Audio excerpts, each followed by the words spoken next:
What's happening, my Jacked family? Coach Scott here. JackedAt40.com and ShreddedAt40.com. Welcome to another episode of the Jacked After 40 podcast. Happy Thanksgiving to my friends across the border in the United States.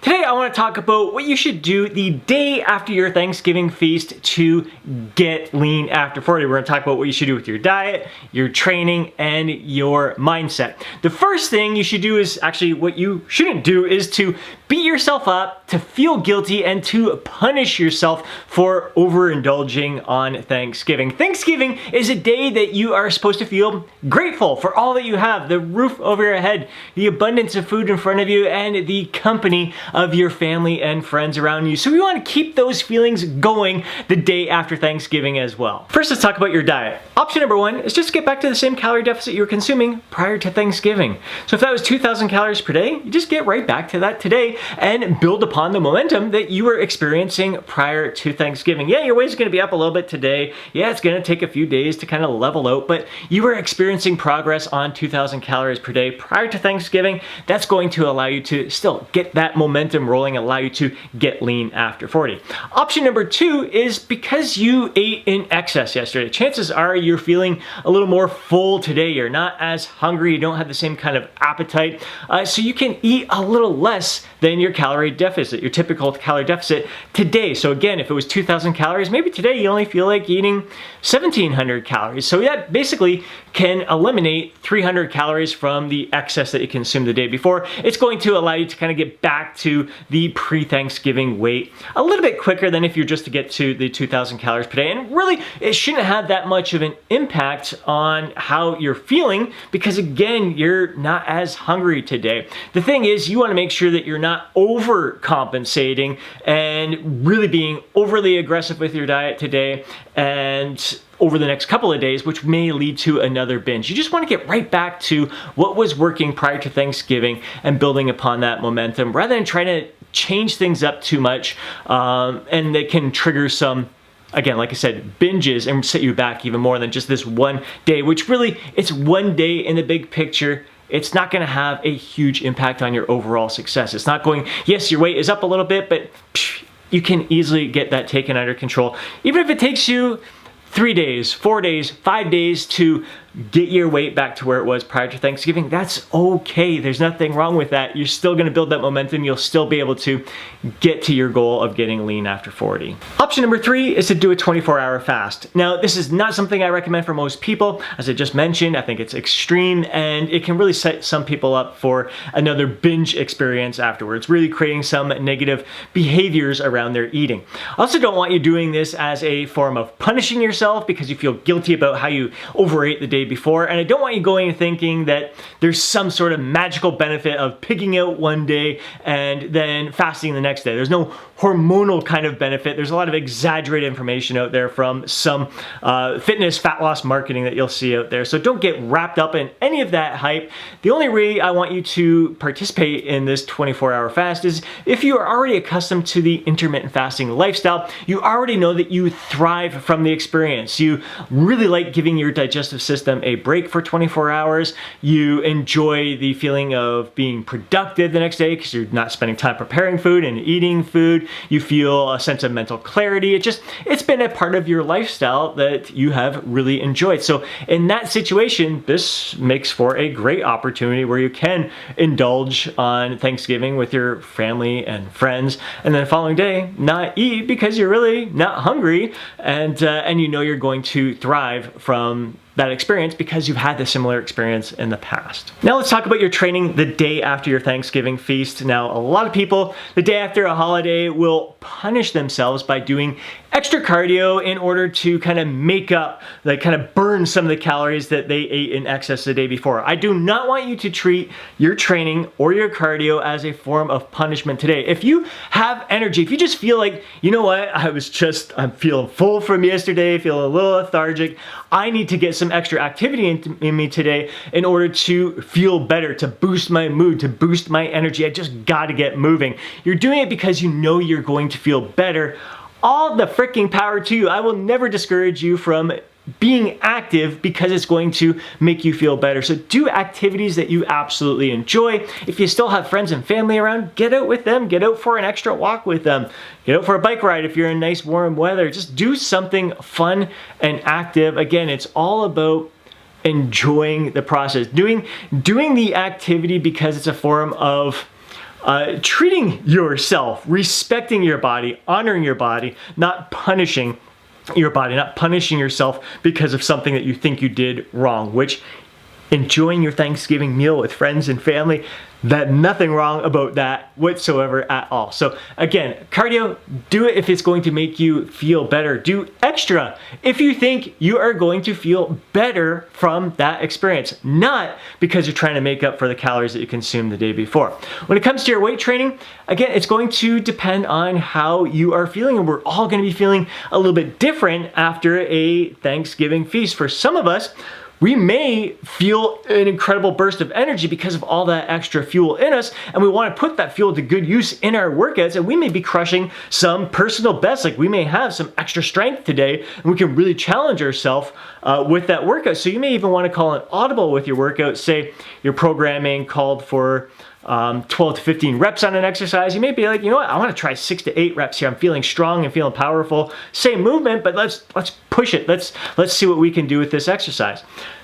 Others may feel lethargic, just full and bloated from eating so much in excess the day before that you may have to call an audible, go a little bit lighter with your training, higher repetitions, maybe not train close to failure that workout. Just go in there and get a good pump on. You want to set yourself up to walk out of that gym feeling victorious, empowered, a sense of accomplishment. You don't want to walk out of that gym feeling defeated. So if you have on there 6 to 8 repetitions in your workout and you just don't have it in you, you're like, oh, if I push 6 to 8 repetitions on a hack squat right now, who knows what's some gas I might have to evacuate the whole gym afterwards. Don't do that. Like you don't want to set yourself up for feeling like you failed on your workout plan because you're just not feeling like you normally do each and every day. You're going to give your best effort based on how you're feeling in this moment. Your best effort isn't hitting personal best all the time. That's just simply not the case for us men over 40 with decades of lifting experience, decades of lifting under the bar there. So just set yourself up for feeling victorious, walking out of the gym, doing what's going to feel best to you in that moment. And now let's talk about your mindset. Now, as I mentioned, Thanksgiving is not a day where you should be feeling guilty about how you ate and enjoying that time with family and friends. It's a day to be celebrating. Again, it's just one day. If you overate, you're not feeling great today, don't beat yourself up over that. Don't feel guilty about that experience.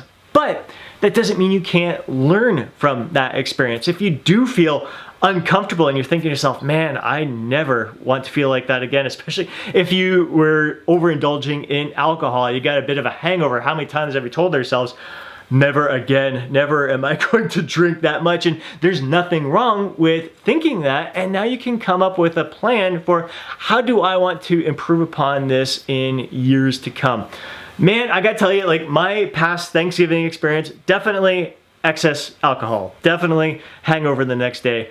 Alcohol hangover and food hangover. Like I would go up for seconds, thirds, fourths. Like it was excess of eating. Again, having to undo the button on my pants, just feeling disgusted, like just so bloated, so uncomfortable, and really not enjoying the food. Like once I get past that point of satisfaction, just eating for the sake of eating because there's so much, an abundance of food in front of me, and food that I don't typically have. It's just because of the special occasion, different treats that we have out there based on that occasion.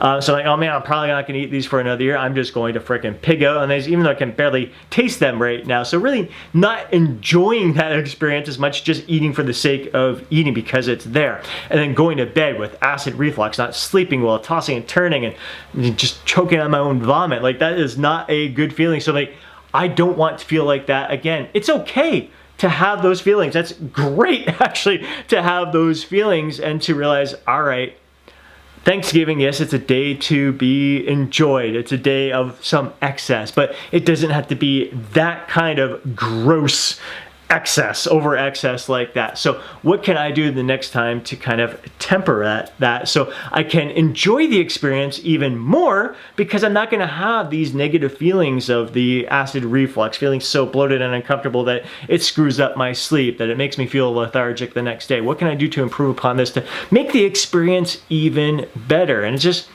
taking smaller portions of each thing that you have. Yeah, you can sample all the different treats. You can have your turkey, the mashed potatoes, the corn, the gravy, but you just have those in smaller portions so you can make a little bit more room for some of the desserts. You try a little bit of the favorite desserts, but you don't have to like shovel all those desserts in your mouth. You just have enough to taste it, to savor every bite, really enjoy that experience. And yet you're still going to eat in excess calories. You're still going to be in a calorie surplus that day of Thanksgiving. Chances are, if you want to really experience it to the fullest, and that's okay. It's just one day. I think that's the way it should be, but it doesn't have to be like 15,000 calories that you're consuming and just stuffing yourself silly when you're not really fully enjoying each and every bite. So if you consume less of everything, you're still having everything, but you're having a little less of everything, and you're savoring every bite, and you're savoring the company that you're with. I think that's a win-win that will set you up for success in future Thanksgivings to come and allow you to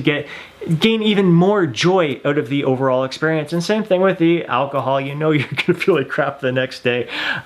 You can enjoy the alcohol beverages, but just keeping them in check. Not always easy. Much easier for me now. I am a lightweight. Like three craft beers is my limit. Nowadays, I don't like getting beyond that point. I just do not feel good. I don't enjoy feeling, especially like it's like just takes like 2, 3, sometimes 4 days just to feel my mental focus, my clarity, my productivity to get back to normal. Even if I don't feel like a hangover, even if I don't, I mean, I've only been sick twice my entire life, long time ago. So I've not gotten to that point of being that drunk, but I've definitely in years past would test my limits when it came to drinking, but it's been a very long time. And I'm just, again, learning to savor the sip, like really enjoying that craft beer, not like pounding it back just for the sake of getting drunk. I'm savoring it because I actually enjoy the experience. I enjoy the flavors and all that kind of stuff. So again, learning from the experience so you can improve upon it the next time. Improve upon it the next time, not just because you want to lose weight, but you actually want to get more joy from that experience overall. And you just really think to yourself, like, do I really get joy from stuffing myself silly and feeling that uncomfortable? Chances are you don't. And you can gain even more joy by keeping it in better control, in better moderation there. Still excess, but a slight excess instead of gross excess there. And now I want to hear from you, so please take a moment to drop a comment down below to let me know what your Thanksgiving experience was like, how much you ate in excess, how you're feeling afterwards, what you learned from the experience, what you're doing today in regards to your diet, to your training, to with your mindset, like what works for you, what have you found has worked for you in the past, how are you going to improve upon those experiences this year and in years to come. Again, the whole take-home message here is that there is really the approach is going to be unique to you and what's going to work best from you. And really, there's no need to do any kind of drastic changes. A lot of times, just getting right back to life as normal, not doing anything different from what you typically would be doing on a normal Friday throughout the week. So I would love to hear from you what your experiences are like. If you enjoyed today's podcast, please do me a favor and smash that thumbs up button. I'd really appreciate it. If you know a fellow bro who would benefit from listening to today's podcast, please do me a favor and share it with them. And before you go, don't forget to download your free guide, Shredded After 40. Have yourself an amazing day. Catch you next podcast.